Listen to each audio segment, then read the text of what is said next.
Une pierre magique brillait sous la lumière du soleil sur la lointaine et luxuriante montagne des fleurs et des fruits. Vieilli par les éléments et imprégné du chi du ciel et de la terre, ce joyau unique était sur le point de donner naissance à une créature exceptionnelle. Sun Wukong émergea en ce jour propice. Silhouette svelte et agile aux yeux étincelants comme ceux d'une étoile. Pas encore conscient de son grand destin, Sun Wukong regardait le monde avec émerveillement et curiosité. Formé d'éléments mystiques, il était prêt à explorer le vaste monde qui l'entourait, un royaume regorgeant de merveilles, de défis et d'opportunités. C'est avec un esprit indompté et un cœur débridé que Wukong entreprit ses premières expéditions, marquant ainsi le début de sa légende immortelle. Sun Wukong se trouvait alors dans une région regorgeant de merveilles naturelles. Il avait l'innocence d'un nouveau-né, mais l'agilité d'un être surnaturel et commença à explorer la montagne des fleurs et des fruits. Sa quête était motivée par un sentiment de curiosité et un désir de découvrir ce que le monde avait à offrir. Wukong apprit rapidement à se nourrir de fruits sauvages et à s'abreuver aux sources claires de la montagne. Il se fraya avec dextérité un chemin dans les arbres, sautant de branche en branche, maîtrisant le langage silencieux de la nature. Chaque jour, il découvrait un aspect différent de la montagne, depuis les petites créatures qui rampaient sous les feuilles jusqu'au sommet qui sillonnait les nuages. Au cours de cette période de découverte et d'apprentissage, Wukong développa un profond respect et un lien avec la nature qui l'entourait, jetant ainsi les bases de ses compétences et de sa sagesse future. Alors que Sun Wukong continuait d'explorer la montagne des fleurs et des fruits, une rencontre fortuite était sur le point d'avoir lieu. Encouragé par le vacarme de ces pitreries, un groupe de singes s'approcha prudemment. À leur grand étonnement, ils ne rencontrèrent pas un prédateur, mais un être comme eux, mais doté d'une aura mystificatrice. Les singes, à la fois curieux et fascinés, fixaient Wukong, qui, d'abord surpris, se sentit bientôt lié à ces êtres. Avec des mouvements ludiques et des gestes aimables, ils se rapprochèrent, forgeant une amitié unique. Wukong ne trouva pas seulement des amis chez ces singes, mais une sorte de famille, liée par la nature et la liberté de la nature. Wukong fut accueilli dans ce nouveau cercle comme l'un des leurs. Il apprit rapidement les coutumes et les manières des singes, s'adaptant à la vie en communauté. Ce fut un moment crucial dans son parcours, marquant le début de son émergence en tant que figure de proue et de sage parmi ses nouveaux pairs. Sun Wukong commença à assimiler les sons et les gestes de leur langue. Chaque jour lui offrait une nouvelle occasion d'affiner ses compétences en matière de communication. Doté d'une intelligence extraordinaire et d'une capacité innée à imiter les sons, Wukong ne se contenta pas d'apprendre la langue des singes, mais commença à la perfectionner. Bientôt, il ne se contenta plus de parler. Il raconta des histoires, organisa des jeux et dirigea des activités. Il avait un don particulier pour exprimer des pensées et des sentiments complexes, ce qui le distinguait des autres. Wukong utilisait le langage comme un outil pour communiquer avec ses compagnons et les inspirer. Il ne tarda pas à se distinguer parmi les singes par son esprit vif et ses capacités hors du commun. Il fit preuve d'une remarquable perspicacité pour résoudre les problèmes, qu'il s'agisse de trouver de nouveaux chemins sûrs dans les bois ou d'inventer des jeux complexes qui fascinaient ses amis. Son raisonnement rapide et sa capacité à comprendre rapidement les choses étaient évidents dans tous les aspects de sa vie parmi les singes. Il faisait également preuve de prouesses physiques extraordinaires, réalisant des prouesses acrobatiques qui laissaient tout le monde bouche bée. Mais c'est son esprit perspicace qui le distinguait vraiment des autres. Wukong comprenait les lois de la nature et utilisait ses connaissances à son avantage, anticipant les événements et évitant les dangers. Remarquant ses dons exceptionnels, la communauté des singes commença à considérer Wukong non seulement comme un membre, mais aussi comme un chef naturel, capable de les guider à travers les épreuves de la vie sauvage. Au cours de ses explorations, Sun Wukong fit une découverte qui allait changer le destin de tous les singes de la montagne des fleurs et des fruits. Il tomba sur un passage secret, caché derrière une chute d'eau impressionnante qui menait à un endroit magnifique, un sanctuaire paisible et protégé, idéal pour la vie des singes. Ce passage n'était pas seulement un refuge sûr, il symbolisait aussi une porte vers de nouvelles possibilités. Wukong sentit que cette découverte pouvait être la clé d'un avenir meilleur pour sa communauté. Il s'empressa de partager sa découverte avec les autres singes qui furent subjugués par la beauté et la sécurité de l'endroit. La découverte du passage secret permit à Sun Wukong d'atteindre de nouveaux sommets d'honneur parmi les singes. Reconnaissant ses capacités exceptionnelles et son dévouement au bien-être du groupe, ils ont décidé de le couronner roi. Le couronnement fut un événement joyeux, célébré avec des fruits, des danses et des chants, reflétant la joie et l'unité de la communauté. En tant que roi, Wukong ne s'est pas contenté de garder et de diriger les singes. Il imposa également une atmosphère de coopération et de bonheur. Il incitait chaque membre à apporter ses propres compétences, renforçant ainsi la communauté. Wukong régnait avec sagesse et compassion, toujours attentif aux besoins de ses sujets. Son couronnement marqua le début d'une ère de prospérité et de paix sur la montagne des fleurs et des fruits, sous la direction sage et bienveillante de Sun Wukong, le roi singe. En tant que nouveau monarque, il se mit au travail pour structurer son royaume. Doté d'une vision claire, il commença par rétablir des lois simples mais contraignantes, garantissant l'ordre et le respect mutuel entre les singes. Son leadership était un mélange de sagesse et de justice, permettant à chaque singe de jouer un rôle et d'être apprécié. Wukong tenait à encourager la collaboration, estimant que l'unité des singes était essentielle à la réussite du royaume. Il créa des groupes de travail pour différentes tâches, de la collecte de nourriture à l'entretien du territoire. De plus, il instaura des séances régulières au cours desquelles les singes pouvaient partager leurs idées et leurs préoccupations, renforçant ainsi le sentiment de communauté et d'appartenance. Sous sa direction, la montagne des fleurs et des fruits devint un véritable sanctuaire de paix et de prospérité. L'harmonie régnait et les singes jouissaient d'une vie bien remplie, imprégnée de joie et d'apprentissage permanent. Le royaume de Sun Wukong devint un exemple d'équilibre et de bonheur, où chaque singe se sentait à sa place et dans son rôle. Devenu un roi vénéré et apprécié, Sun Wukong commença à se poser des questions plus profondes sur l'existence. Une nuit, alors qu'il observait les étoiles, il réfléchit à la nature éphémère de la vie. Percevant que tous les êtres, y compris les singes qui l'aimaient tant, étaient destinés à vieillir et à mourir, Wukong sentit une inquiétude grandir dans son cœur. La mortalité, un concept qui avait été si éloigné de lui, devint une préoccupation palpable. Wukong commença à s'interroger sur l'utilité de ses efforts et de ses réalisations, si, en fin de compte, tout s'évanouissait avec le temps. Cette prise de conscience du caractère éphémère de la vie a éveillé en lui un désir ardent. Trouver un moyen de transcender les limites de la mortalité. Pris dans ses réflexions, Wukong décida qu'il devait trouver une solution. Non seulement il souhaitait l'immortalité pour lui-même, mais il désirait également offrir à ses sujets un moyen d'échapper au cycle inévitable de la vie et de la mort. Le cœur débordant d'espoir et de courage, Wukong se prépara au plus grand voyage de sa vie. Après avoir pris le contrôle du royaume des singes, Sun Wukong était constamment agité, car il ne pouvait s'empêcher de penser à l'impermanence de la vie et à l'inévitabilité de la mort. Cette prise de conscience éveilla en lui un désir intense d'immortalité. Ayant entrepris de surmonter les limites de l'existence mortelle, Wukong voyait dans la quête de l'immortalité un moyen de se protéger, lui et son royaume, contre les dures forces du temps. Il savait que le voyage serait ardu et semé d'embûches impensables, mais sa volonté était inébranlable. Armé d'une détermination farouche, Wukong entreprit le voyage le plus important de sa vie, au cours duquel il défierait les limites même du domaine du possible et du connu à la recherche de l'éternité. Sun Wukong partit explorer des terres inconnues, des montagnes mystiques et des forêts anciennes, chaque site offrant des leçons uniques. Au cours de son voyage, il rencontra de sages ermites, apprit des éléments naturels et observa les étoiles pour comprendre les mystères du cosmos.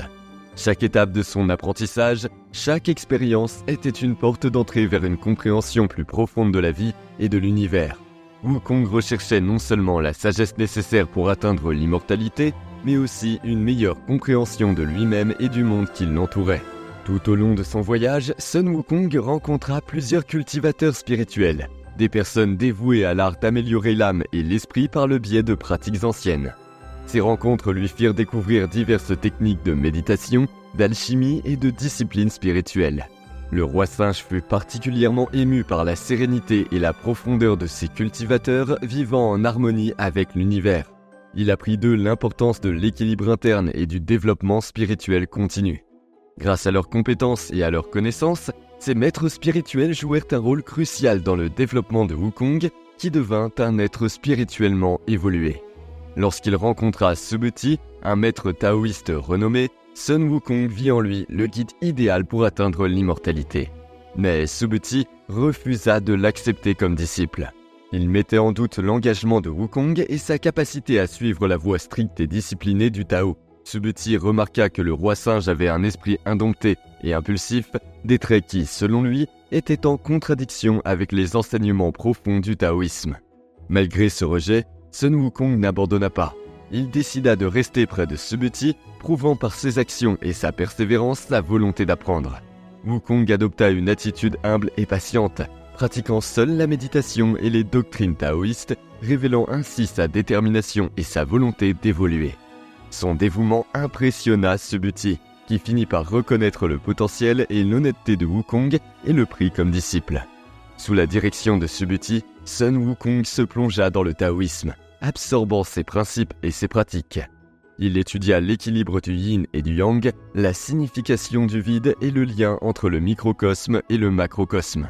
Wukong appliqua ses enseignements avec passion, cherchant à se mettre en harmonie avec le Tao, la force fondamentale de l'univers. Après des années de pratiques assidues, Sun Wukong maîtrisait les 72 transformations qui lui permettaient de prendre n'importe quelle forme, des animaux aux insectes en passant par les éléments naturels. Cette maîtrise confère au roi singe la polyvalence et la capacité de s'échapper ou de faire face à n'importe quelle situation. Il perfectionna également la capacité Jindo Yun, le nuage doré qui lui permettait de parcourir de grandes distances en un clin d'œil. Grâce à ses compétences, Wukong atteignit enfin l'immortalité tant désirée. Grâce à une combinaison de pratiques spirituelles, d'alchimie taoïste et de discipline rigoureuse, il avait transcendé les limites de la condition mortelle. Wukong était immunisé contre toutes les maladies et tous les poisons, et son corps physique était imperméable aux dommages ordinaires. Le roi singe avait remporté sa victoire sur la mort. L'immortalité apporta une nouvelle perspective à Sun Wukong. Il en vit à voir la vie et l'univers d'une manière plus large, comprenant l'interconnexion de tous les êtres et l'importance de l'harmonie et de l'équilibre. Le roi singe Sun Wukong revint enfin à la montagne des fleurs et des fruits après des années d'absence dans sa quête de l'immortalité, apportant avec lui un large éventail de connaissances et de compétences surnaturelles. Son retour fut accueilli avec une joie et une admiration sans bornes par ses sujets simiens, qui l'acceptèrent comme leur chef tant aimé et respecté.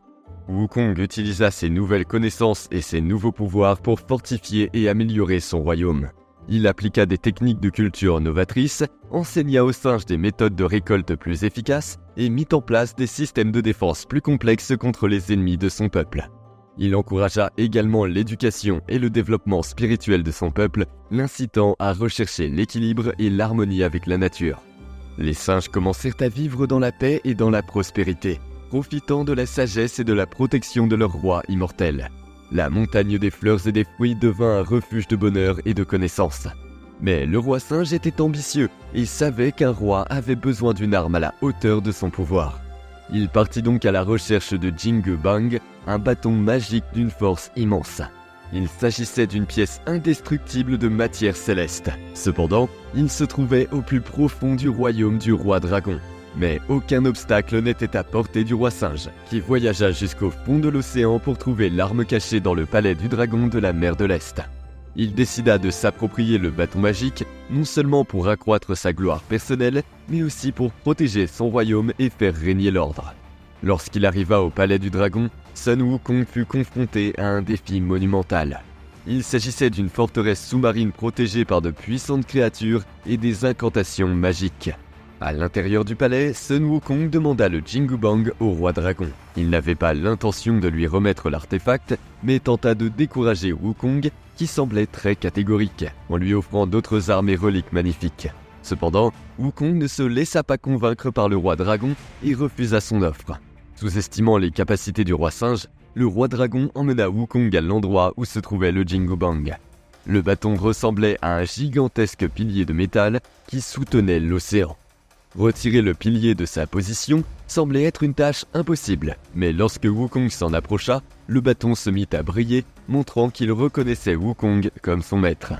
Sun Wukong tira facilement le Jingu Bang au-dessus de sa tête, surprenant le roi dragon et sa cour sous-marine. Montrant sa maîtrise suprême de l'arme, le roi singe la réduisit à la taille d'une aiguille et la cacha derrière son oreille.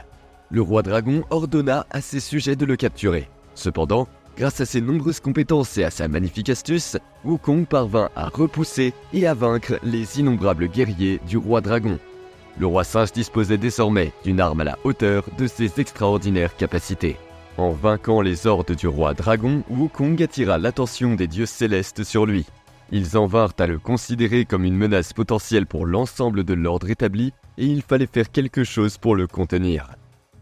Après avoir obtenu le bâton Jingubang, le roi singe Sun Wukong s'est fait un nom non seulement dans le royaume terrestre, mais aussi parmi les dieux célestes. Cependant, son pouvoir et son influence croissant provoquaient un malaise dans les cours célestes. Inquiets de la puissance et de l'indépendance de Wukong, les dieux décidèrent qu'ils devaient freiner cet individu apparemment indompté.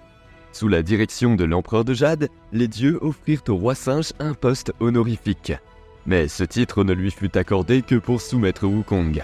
Au ciel, il reçut le titre de protecteur des chevaux, un rang dont Wukong apprit rapidement qu'il était dénué de sens.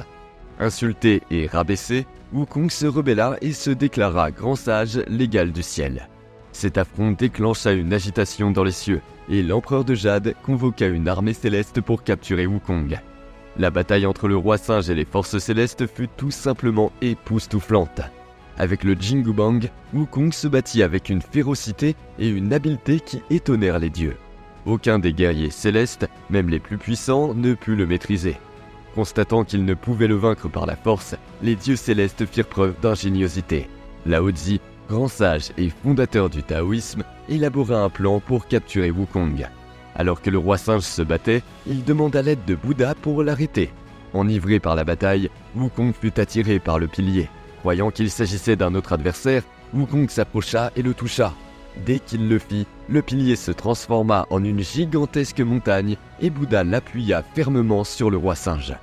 Il expliqua à Wukong que la montagne était sa main transfigurée et que le roi singe était désormais prisonnier de la montagne des 5 éléments, un sceau spirituel qui neutralisait son pouvoir. Se rendant compte de l'inutilité de sa résistance, Wukong se rendit.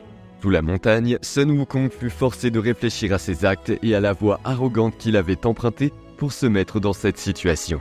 Les années passèrent et le monde évolua, mais la légende du roi singe, le guerrier intrépide qui défia les cieux, se répandit dans le monde entier. Pendant ce temps, sur la colline des fleurs et des fruits, les singes se languissaient de leur roi. Ils racontaient ses aventures et espéraient son retour. La légende de Wukong inspira de nombreuses personnes à rechercher le courage et la force dans les moments difficiles. Son héritage, bien qu'entaché de rébellion, est un symbole de résilience et de défi à l'autorité. Mais l'histoire du puissant roi singe ne s'arrête pas là. Des années plus tard, l'histoire de Wukong prendra un nouveau tournant. Il sera libéré à condition de servir le moine Sanzang dans sa mission. Cette aventure épique sera connue sous le nom de Voyage vers l'Ouest.